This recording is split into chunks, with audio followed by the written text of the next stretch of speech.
The following is a Frank R. Wilson presentation.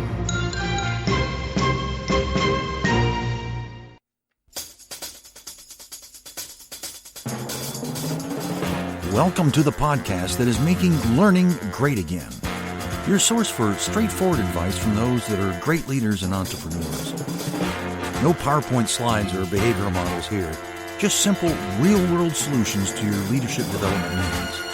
If you're looking for the latest trends from today's gurus, look elsewhere. But if you want to learn from those that have done what you want to do, you found it. It's time for License to Coach. I'm your host, Frank R. Wilson. Let's dive on in.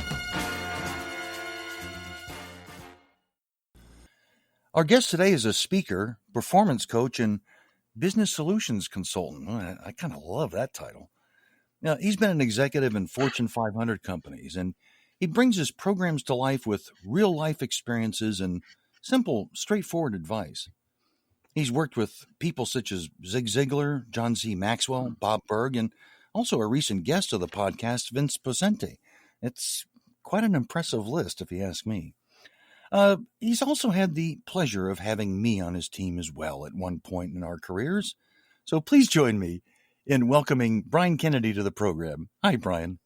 Hey, Frank. Great to be here, and thank you for thinking about me to invite me onto your podcast. Oh, my pleasure. I mean, you were one of the first names that came to mind because of our personal experience with one another and what you've been doing with your career. So believe me, it's my pleasure. I always kind of like to start off with trying to understand a little bit about your leadership journey, is the way I kind of phrase it. In other words, what were some of the roles that you've had that have been on this leadership journey that have brought you to present day? Maybe you can just tell us a little bit about that. Well, that's a great question, Frank, and I appreciate your asking it, albeit it's been a true journey, and everything that I've learned has just gone into the pot of my quiver of new arrows to use for leadership. But it all started when I was a kid, and God gave me an insatiable desire to be a great basketball player. And to prove he had a sense of humor, he gave me no talent. Now, one of the things, a person who loves something, if you think about this, when a person really loves something, even if they're not good at it, what do? They spend a lot of time working at it, getting better. So while I was usually the 11th kid left out of 10 to play basketball when I first started, I moved my way up to maybe be the first, second, or third. But that's because I always surrounded myself with better players, and I started looking at them and saying, what is it they do? And I realized it was they worked hard at everything. And even if they weren't the captain of the team, they set an example by working hard and playing hard and working hard and understanding what the coach was saying. So one of the things that I learned in my first leadership role was to be a support player in basketball, albeit a leader. You know, I led in rebounds, I led the league in block shots. And in those sorts of things when I was in high school, but it was because I focused on understanding the role of the player, and I was the best role player that I could be, which inspired the team. And isn't that part of what a leader does, is inspire? So even though I wasn't the captain or the leading scorer or leading anything on my college team, I was still a leader, because I was there to inspire the team, to encourage the team, and move forward. So that's how I got into leadership. Now, my first real role was probably with I was a rehabilitation counselor for the state of South Carolina. And I led a team of administrative people on my side, evaluators who evaluated the handicaps and looked at work opportunities and education opportunities on our side. And then I led a team of teachers who worked with the handicapped students to help prepare them for life as an independent person, and also prepare them for work. And I had no authority over any of those teachers, but I was their leader. So one Huh. of the first leadership lessons I learned was how to get people on board, and that meant you had to have a common purpose. And once I learned that, leadership management positions became leadership. And then when I went to work for American Greetings Corporation, a job I absolutely loved and an organization I loved for 20 years, my first job was leading part-time merchandisers as well as selling. So Right. that just American Greetings was a great company to learn to be a leader if you focused on leadership. If you focused on doing what everybody else does, only doing it better, yeah, you might make a little more money, but you weren't going anywhere. You were just going to be better at what you did. And I wanted to be better in the point of helping other people achieve their goals. So by the time I was a vice president, regional vice president, and that's where we snuck into corporate and stole you back down to our region so that you could work with us. That's where, that's what my whole purpose was to help everybody who was with me achieve what they wanted to. And I knew that if they did that, we'd achieve what we wanted to achieve as a group. That's a real key message, isn't it? That some people mistake the fact that if I'm a leader, I'm supposed to be the expert. I'm supposed to have all the answers, and I'm supposed to do everything correctly or whatever. And yet that's not necessarily the case. It's about helping other people be successful and helping them grow and learn, isn't it? Yes, it is. Because if you answer all the questions, you're nothing more than a manual instead of a leader. And a leader, just a funny story. I had one guy that worked with me who he came in with a lot of great questions. The problem was he wanted answers. He wasn't willing to work on the answers. And of all the people I ever worked with, I consider him my biggest failure, not because he didn't achieve, because he became a very living well entrepreneur in Dallas. He bought a printing company and a signage company and has a great career. So he had the potential and he had the things. He just wasn't willing to put the work in ahead of time before he wanted an answer. And we just conflicted. And I always considered that a failure on my part because I couldn't get him. He left angry, and instead of having learned the lesson of, gee, I need to learn to bring solutions, even though it's not the right solution, at least I've worked at it and I'll understand the right solution better. And that's a hard thing for leaders to get through there, folks, is that you're not being oppositional by asking questions about what they've done to solve the problem. You're teaching, you're guiding, you're educating. And when you have those conversations, I just said a little while ago, every conversation is an education. Right. And the person who learns the most is the one who's the quietest and asks the most questions. Yeah, it's like that reminds me of the phrase I have always used in training classes. God didn't give you one mouth and two ears for no good reason. I mean, it must have thought that, talking was, or that listening was twice as important as talking. So, yeah, you're exactly right on that. Now, I'm kind of curious though, as in those early times when you found yourself in leadership positions, I'm assuming you must have made some mistakes. What were some of the mistakes that you made, and what did you learn from them? Oh, mistakes?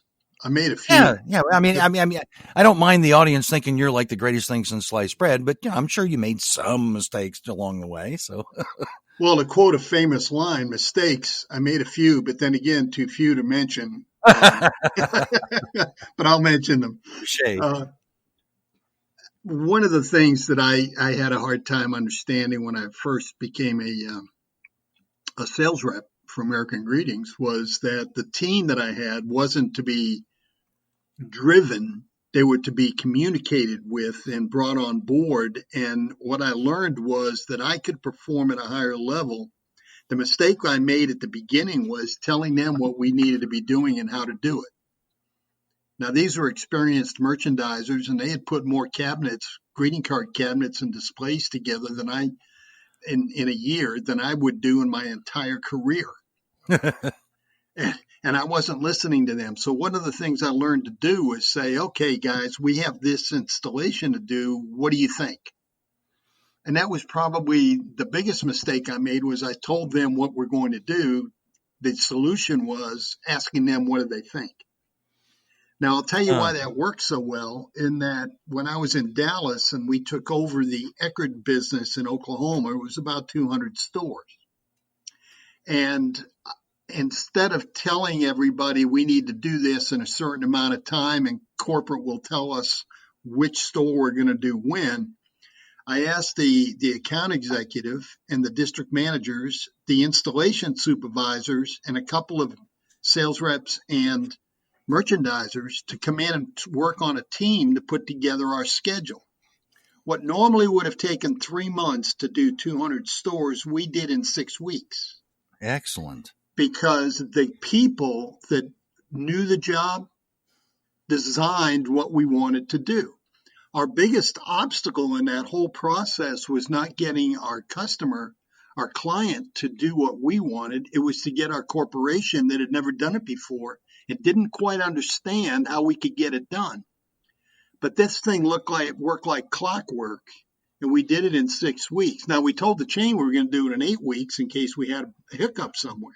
But we did 200 stores in 6 weeks. First time that had ever been done in American Greetings history. And the guys in the field are the ones that designed the program, which was probably the first time that was ever done too. Yeah, I mean, those who are closest to the situation probably have the best information to get things done in an orderly manner. I mean, that makes sense. It's exactly. So that result, which accounted for 200 stores, was learned when I was a sales rep making a mistake in Charleston, South Carolina, with my 8 merchandisers. Huh. Now, I mean, I know you've gone through a personal transformation over the years, but I'm kind of asking you to think back a few years, and what was it that, in your view at least, what was it that you felt that you had that other people, for whatever reason, didn't, that allowed you to achieve success? Because you have, let's face it, I mean, at least in my view, you've achieved success. So what was it that you had that helped you achieve that success? And I'm going back, many years, not just necessarily current day. You're right. You understand what I'm saying, right? I mean, yes, sir. Yes, sir. Okay. I do. Doesn't mean I'll answer it, but yeah. If my answer is off track, just bump me on the side of the head like my mama used to do, and I'll straighten back out. But as I think about that, it was learning as a youngster. People don't understand this. I was very shy in my early high school days and lacked total confidence. Wow, that is a surprise to me, knowing you as I do. Yeah. I mean, people think I'm lying to them when I say that now, because they say, "Yeah, come on, right?"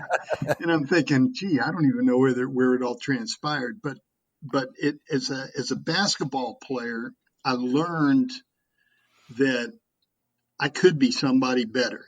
I could do something. So I had a desire to achieve.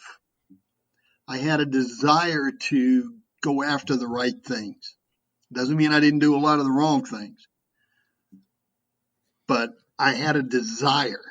And the one thing that I don't see in my business as a consultant and coach is a desire to achieve a purpose. And it's primarily because a lot of people don't understand what their purpose is.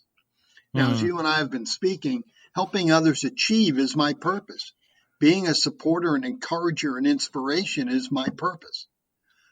And I really developed and honed those skills at American Greetings, leading 4,000 people, leading a sales team of about 200.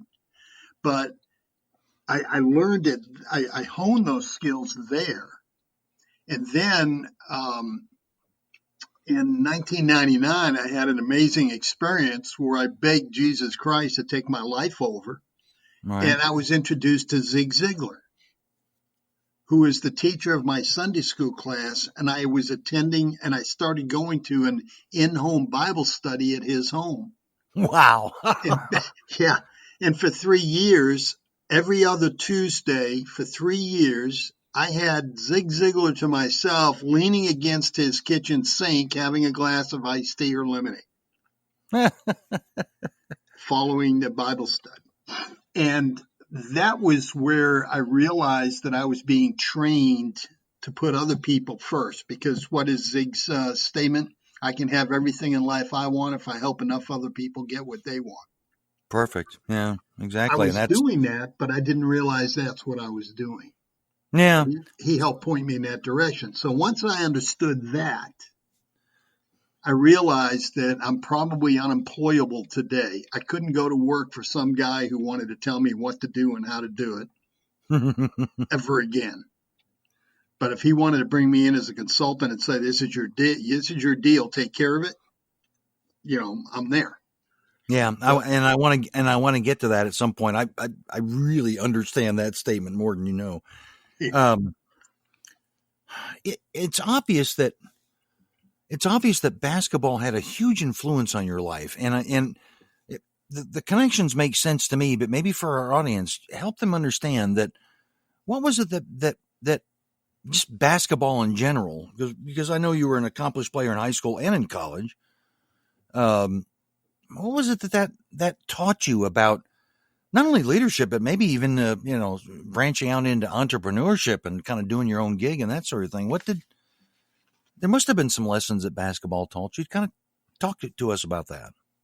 Oh, it is the problem with athletics today is everybody looks at it as a way to make money, to grow and to grow income. And that's not what sports are all about. They're about teaching life's lessons. So when you consider the fact that when I first go into basketball, am I one of the best? No. Well, when a person goes into business, are they one of the best? No, they're not. Nobody even knows who they are. Nobody cares who they are. So when you first start playing, nobody cares. You have to demonstrate your value. And once you can demonstrate your value, then you become a little bit more respected. Isn't the same truth in business? Until you establish value, clients don't want to come to you. So, and other people don't want to hang out with you because you're not a person of value. So the first lesson I learned was value. Then one of the things that you do, now I played at the Citadel, the military college of South Carolina, only one of 4 schools to have never played. Let me put this back. Only one of 4 of the original NCAA Division I schools to have never played in the NCAA tournament. So that means when people saw us on their schedule, they didn't shake in their shoes. So we played from behind a lot. In fact, come to think of it, we finished behind a lot too. But when you don't have that respect because you're one of 4, and when I played in the 60s, there were more than 4 at that point, but it's down to 4 now. And one of the things that we look at is when you play from behind, you lose if you don't come back. Well, what's the difference to that in business? COVID-19 is an excellent scenario for us that people who have never been challenged don't know what to do. Yeah. People who have spent their lives learning how to do something are having a tough time right now because they don't understand the principles that put how you do something in place. And they never practiced the fundamentals. So every program that I have is based on philosophies, hardened philosophies, principles which never change. From the beginning of time, the principles don't change. Culture changes, people change, but the principle never changes. And then the fundamentals to execute those principles. Sounds like a basketball player, doesn't it? Yeah. The philosophy, get the ball in the hole. The principles. You hold the ball the same way, whether you're shooting, rebounding, dribbling, or passing. The fundamentals. Well, you got to get down to play defense. You got to learn how to grab the ball on a rebound. You got to learn how to shoot. Those are all fundamentals. And if you don't do those in business, those same fundamentals, you're not going to be successful. So I learned that principles and fundamentals are the key to it all. And then what do obstacles build? Character. It says Yep. There was a guy that was a teacher in the first century. His name was Paul. He went around Mesopotamia and a lot of those places, went up into Greece and over to Rome. And he was a traveling teacher. And one of the things he taught is that obstacles are good for us because they teach us character. Character leads to perseverance, and perseverance leads to hope. So isn't that where we are today with COVID-19? Yeah. Isn't that where a business is every time there's a recession? Now, my personal philosophy is I don't participate in recessions. So when there's a recession, yeah, man. I mean, you got to consider the fact of how many millionaires are created during a recession. They don't participate in them either. I'm not saying I'm a millionaire, but what I am saying is I don't participate in them. And I enjoy the recessions, whereas other people shudder from them. Right.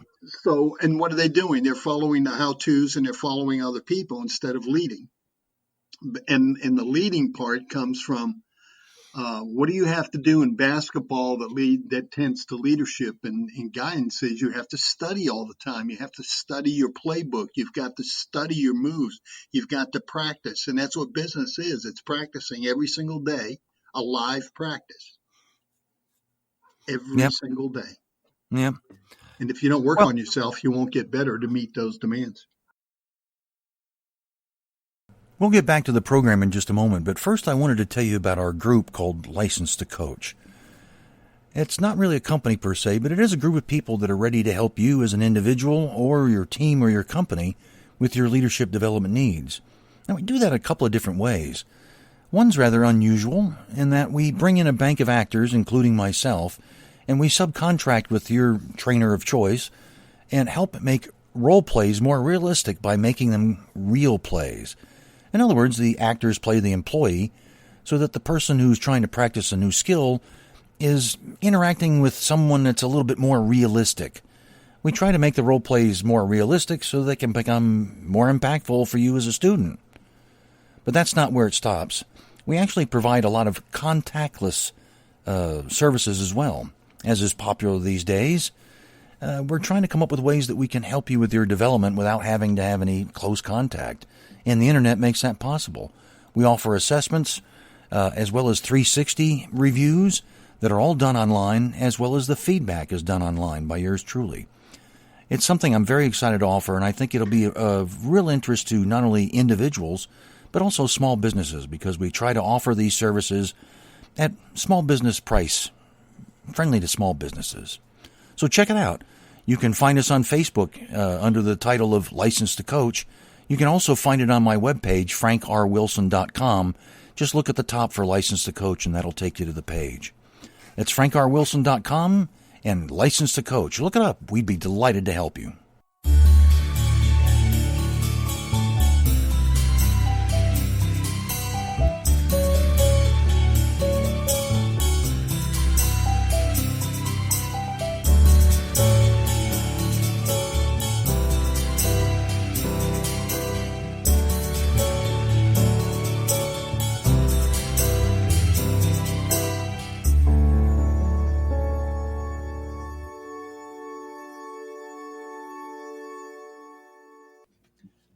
Yeah, it's interesting what sports can do if you look beyond the obvious in terms of what it can teach you about life and whatnot. So I appreciate you sharing that. Now, I am interested in understanding a little bit about, since I know a little bit about your career, there was a point where you decided that I don't want to work for someone else anymore. I'm going to go into business for myself. And let's face it, I mean, and I've done that too. That's a risky decision. That takes a lot of courage to do something like that. Tell me what provoked that to want to go into business for yourself, and what challenges did you face as a result of that? Well, that's a great question too, Frank, and I appreciate that question. I left American Greetings, a job that I loved doing, for two reasons. One is they wanted me to move from Dallas, Texas, where the sun shines 80% of the time, to Cleveland, where it might shine 20% of the time. And half of that time is questionable. I hear you. Yeah, you've been there, so you know. Oh, yeah. Been there, done that, got the T-shirt. I understand. The other thing that was there was we had a CEO named Maury Weiss, who was a phenomenal leader and developer of people. Mm-hmm. Maury was the kind of guy that led by questions. However, we had a president of our division that wanted everybody to do what they were told. Well, without getting into, was this person's first name Ed? Yeah. Okay, I understand. Yep. Yeah, his initial began with E. Yeah. So his letter name began with E. So what happened was they were moving my position internally, and Maury Weiss, great guy. I love Maury. I even took a couple of business opportunities to Maury later. But Maury was riding with me in Dallas, and he said to me, "How do you think you'll enjoy living in Cleveland?" And I said, "Well, Maury, I'm not going to enjoy living in Cleveland because I'm never going to live in Cleveland." And Maury said, "We'll miss you." Wow. 6 weeks later, I was missed. I was MIA. Actually, I was MI no way, but I was gone. Wow. But the company took very good care of me for a time. Now, that was how I left a job that I loved but was getting frustrated with because of the lack of leadership. We went from leadership to directorship. Yep, I understand. Okay. So that was frustrating for me, and it was frustrating for some of my counterparts too. So I said, no, I've got opportunities here in Dallas that I can follow up on. I know plenty of people there. I know one or two people in town and stuff like that. So they cut me loose, and I was out, and I was working on some of my talents individually, and I got a call to join a small business turnaround. So I joined it as the executive vice president of marketing and sales. And we took a company that had done $3 million over 3 years and did $3 million in the first 5 months. Wow. Just by changing a few things. Had a good team of people, had great, because of my relationships with customers at American Greetings, I was able to open a lot of doors for us down there. Yeah. Then that was over. And that's the only problem about when you take a job doing a turnaround, eventually you work yourself right out of a job. So I proceeded to get into some other ventures. And one of them, the CFO for that company we turned around, called me and he said, "Hey, I need you." So I started doing small business turnarounds. I really enjoyed the work, but I didn't enjoy working 18 hours a day for something that I wasn't going to keep. So after that last turnaround, I worked with a couple of guys out in Dallas. Vince Pacenti was one of them. Vince invested a lot of time and effort into me and a lot of training. Today, he's a good friend. I highly respect him, and he's a great speaker and coach and trainer. Yeah. And I consider him my speaking coach, my speaker coach. So I went to work there, and I suddenly realized that I could be helping other people do these things. So I just went out and hung my own shingle after Vince and I, came to the conclusion of where we were taking that business and was it where we wanted to go. So we changed the business. And I went on my own, and that's when I started working on my own. And I just loved seeing other people achieve. So as a district manager with American Greetings, I can make a recommendation to a sales rep and see it within 10 days. As a regional vice president, I could make a recommendation to a district manager and not see it for a couple of months because he had to he had to impart it across his whole district. And it was more rewarding to see something happen right away. So being a small business consultant and a small business coach or a business coach, I can see things immediately. You can even see the light come on in the head, in the brain. Yeah. So that's where I got into my own shingle. And the only thing I had to get used to was if I didn't bill anything, I didn't get to eat anything. So unlike American Greetings, where the check came in 26 times a year.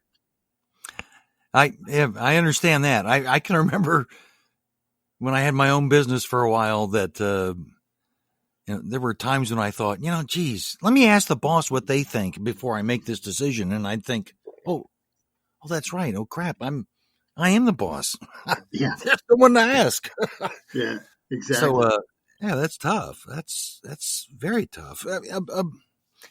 Do you think in the spirit of entrepreneurship and what you were trying to do to branch out to do your own thing, was there a particular skill that served you better than other skills? And was there something that you had or something that you were able to do that really helped you as an entrepreneur and starting your own business? Absolutely. And it's one of the most powerful skills anyone can develop. Because as Ross Perot said, business is more than doing deals. Business is having great products, doing great engineering, and providing tremendous service to the customer. At the end of the day, business is a cobweb of personal relationships. So I realized that building relationships was one of my strengths. I did it at the Citadel. I did it in basketball. I had great relationships from my time as a rehabilitation counselor, both with the employees, the kids, and the employers that we got the kids jobs with. I had the same thing at American Greetings. Pat Conroy, the author, who was a teammate of mine at the Citadel, asked me one time, he said, "How did you get to be so successful in sales?" I said, "I'm not successful in sales. I've never sold anything, but I sure know a lot of people who need what we got." I love it. And it was the relationships that provided us great success. And we stressed relationships. I stressed relationships. And that's one of the biggest things that people overlook in business today, is that they say, well, I need sales, I need this, I need that, but they bypass relationship building. And if you don't have a relationship with your client, if you don't have a relationship with your staff, if you don't have relationships with your customer, you really don't have business. You just have transactions, but you don't have business. Yeah. Now, does the current climate with COVID present any challenges along those lines? Sure it does, especially if you're not accustomed to building relationships. But if you've been building relationships and you want to build relationships, programs like Zoom, Microsoft Teams, even on the phone, you have Duo for your cell phone if you've got Androids, and you got FaceTime with Apples, with the fruit phones. So I always refer to Apple as fruit, but they're great products. I like that. I would remember that. Yeah. So with no matter what you've got, you can see people. You just can't go to them. So I'm continuing to do workshops for small business centers in North Carolina, earning some income, but helping small business owners build their business. And I'm doing that from the comfort of home instead of having to travel all over the state. It is interesting, isn't it, how technology is, I mean, it's been there, but all of a sudden, because of the current situation, it boom. I mean, it's like everybody discovered Zoom or Microsoft Teams. I mean, it's been out there already, but it's like, wow. It just all of a sudden kind of became apparent to everybody. And, while it's not the same as being able to be face to face with someone in close proximity. I mean, it's okay. I mean, it's okay. It's not the best case scenario, but it's okay, isn't it? Yes, it is. And the people who are missing it right now are the ones who are not using it. So if there were actually some of my clients that bring me in to do these workshops told me that they have other trainers and teachers and consultants that they bring in, they hire, and they didn't want to come in. They didn't want to go to online. They just wanted to do them in person. Oh, Well, guess wow. what? I'm working and they're not. Yeah, that's right. That's Because what I'm trying to do too. I recognize the fact that you've got to be able to use this technology right now, given the current situation. And quite frankly, people, I think, and I'd be curious about your opinion. Now that this technology is available and people have understood how it works, why not just go, even if things get back to normal, why not continue to use it? Because guess what? It's going to cost less for everybody to probably do it that way. So you better get on the train because it's left the station. I mean, you see it the same way? Oh, absolutely. Absolutely. In fact, social media is so big. Now, I know what social media can do. It's kind of like when I was working with American Greetings and I saw the future for computers in the field.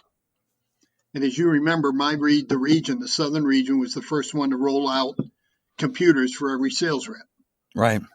It was a project that my guys wrote up and we presented it. We had a lot of pushback, but finally they realized, hey, we're going this way because the customers want it. And that's the whole point that I was making, was that you serve your customers better if you have it. So we rolled it out, but it was funny. I had a district manager named Steve Boyd. You may remember Steve. Oh, yeah. But one day Steve came up to me in the office and he said, Brian, what is it I can do to be better, to help the company be better and to do my job better? I said, Steve, and I mean, our office had one computer at the time. It was a desktop that was half the desk, and cost about $5,000 back then. Today you get a desktop. I mean, they'll almost give them to you. So I said to Steve, study computers. Study how computers can work for a business. He went and enrolled in a course and he started writing code. He started doing all kinds of things. So that when we rolled out computers in our region, Steve was in each meeting with the districts, and then corporate tagged him to go around to all the other regions and train them. Wow. And that was because of a question he asked, because Steve always wanted to be better. Those are the kinds of people I wanted working with me. That's how we stole you out of Cleveland. Yeah, no, I understand. Yeah. I mean, it's, wow. That's what a great story. Now,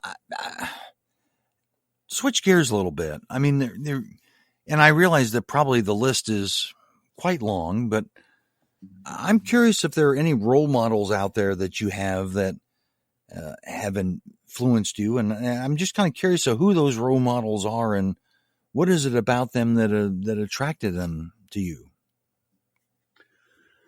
Well, the first one I can think, everybody starts with their dad, and my dad certainly set a lot of great example for me, but I don't think we're talking about starting there. Well, but that's fair though. I mean, I agree with you. My dad was certainly a role model for me. Yeah, he was a role model for me of how to live well. I mean, my dad never met a stranger, so today, my wife gets upset with me sometimes because I'll be sitting in the airport, I'll know half the people in the waiting area before the flight boards. Then I get the other half on the plane. But it's one of those things that I learned from him, which is when you treat people with respect, they want to be around you, and it's a great way to build relationships. My dad never wanted for a job. He never wanted for anything because he was busy establishing relationships with the people in the community that had the influence that were very valuable. Now, he didn't use them and he didn't pick them out, but he picked them out because of their character. He surrounded himself with people with character. And I even teach that in my workshop. I said, I've got 10 things you want to If you want to be surrounded by people, Jim Rohn says you're the average of the 5 people you spend the most time with. Wouldn't you want them to have integrity? Wouldn't you want them to be committed instead of trying things, they commit to it? Wouldn't you want them to have great values and family values? Wouldn't you want them to be honest in all that they do? Wouldn't you want them to have a sense of peace in their life so that no matter how bad things get, they're calm? So, I learned that from my dad, and that was a great role model to have. My basketball coach taught me, my high school basketball coach, I didn't have a basketball in my hand until I was 13 years old. Hmm. And at 17, I got 5 scholarship offers. 2 were Division I. Wow. I had no idea. I didn't know that. Yeah. Now, why? Because my high school basketball coach, Bob LeCarry, who was one of the winningest coaches in Massachusetts history, he taught me that working hard on the fundamentals every day will get you beyond where you need to go. And that he taught me that I could be against an extremely talented person who didn't focus on fundamentals, and I could be knowledgeable of the game and know the fundamentals and use the fundamentals and beat that guy that's more talented than me every time. Yeah. Unless, of course, that guy's name is Michael Jordan, in which case you're tough. But there are exceptions, yes, to every rule. But Michael Jordan, while he had talent, he worked harder than anybody else every day. That's why no one could beat him. Yeah. Of his work ethic and his practice of the fundamentals, not from all the physical things he could do. And why could he do those physical things? Because he understood the fundamentals and the principles. That's what people miss. They look too much at talent and they're mesmerized by talent, and they're not looking at the work ethic. And that's where it comes. And that's what I learned from Coach, was the work ethic. And then I met a guy named Sam Jones, who was a Boston Celtic. I worked for him at basketball camps, and he treated everybody, the youngest kid at the camp and his longest friend, the friend that he had the longest, the exact same, as human beings with great respect. And I learned that here's this guy with all this fame, and he's a great role model to look after, not because of his ability to shoot a jump shot and bank it off the board from the side, but because he treats people with respect and he honors people.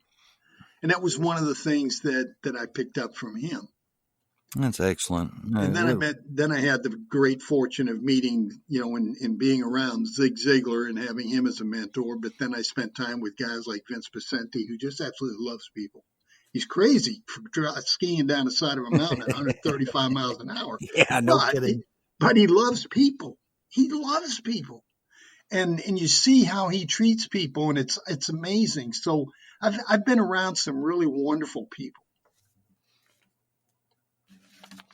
So, I mean, it's almost like the message is, if you want to be successful at leadership, if you want to be successful at entrepreneurship, it's about loving people.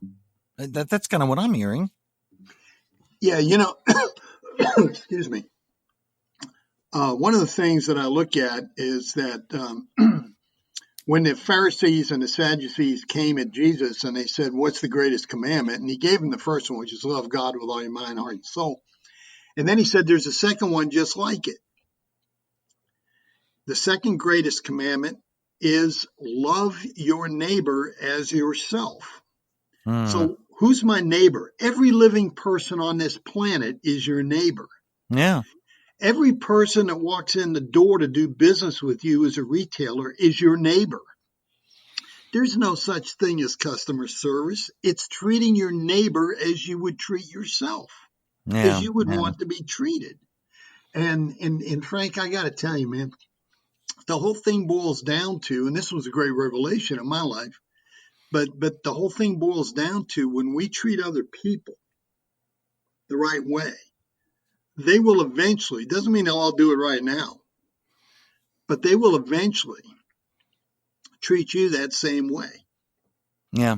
Amen. Yeah, There's a lot absolutely. to be said that we reap what we sow. So if you sow a bad seed, you're going to get a bad a fruit from a bad tree. Yeah, no, yeah, spot on. I understand that. Yeah. Listen, Brian, I could, I could talk, I could talk a long time with you about all this kind of stuff, and I would love to do it, but we're kind of out of time at this point. I've really enjoyed talking to you about these subjects, and I hope you've enjoyed it as well. Oh, I have. I just love sharing information that might be useful to somebody. Somebody mentioned to me one time, they said, I'm on a call each month, they do a training call. And they said, I don't know if anybody's using the information. I said, it doesn't matter whether they use it. What happens is you're using it. And you're using Yeah, it to teach others how to use it and be successful. You can't control them. You can only control you. yeah, and that's how you have to look at it. Yeah. Listen, Brian, again, my sincere thanks for you taking the time to be with us today and to share some of your insights. I think people will benefit from it, with no doubt. Yeah, again, I hope you've enjoyed it as well as I have. I have, Frank, and thank you so much again for thinking of me to be on your podcast. It's a great honor, and I sure appreciate it. And I always love spending time with you anyway. Hey, pal, listen, that was an easy decision, believe me. Folks, that's going to about wrap it up for us today. I want to remind you that we do have a Facebook page called License to Coach that will not only have things from this broadcast, but also obviously other helpful hints and things that you might find interesting. So I want to encourage you to look at that and consider our podcast as a way to expose you to some great information, as well as an opportunity to kind of use some of my services that I provide as well. Things like assessments that are done online and also online coaching. So again, my thanks to our guest, Brian Kennedy, for joining us today. And I guess, that's about wraps it up. So I guess there's only one thing left to say, and that's simply this. My name is Frank R. Wilson. My time's up. I thank you for yours. Thanks for listening to License to Coach.